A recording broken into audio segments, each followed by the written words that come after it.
A long-lost story about a soldier from Hyattsville who was killed by a Nazi during World War II is brought back to life with recently discovered archival footage. Kevin Leonard of the Laurel History Boys tells the story of Warren Woodruff, the city that remembered him, and the man who was hanged for his death.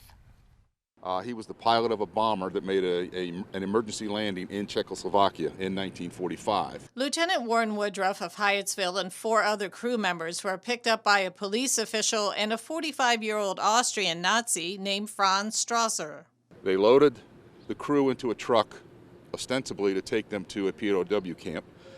They got to the top of a mountain, they stopped the truck, they unloaded them. Strasser shot 2 of them with a submachine gun, and the chief of police shot the other 3. Ich war fest der Annahme, dass es sich hier flüchtige Amerikaner handelt. I was firmly convinced that this was a case of Americans trying to flee. The police official committed suicide before he went to trial. Strasser was tried for murder before an Allied military court, found guilty, and hanged 4 months later. Documents from the trial say the crime fit all the requirements of a civilian murder. They were unarmed, the rules of war applied to prisoners, and none of that was followed. They would just, in cold-blooded murder, just gunned down.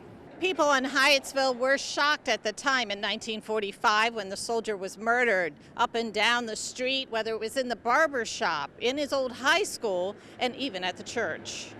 Old newsreel of the crime and trial shows downtown Hyattsville in 1945. There is an interview with the principal of Hyattsville High School and one of his teachers, who both knew Woodruff from when he went there.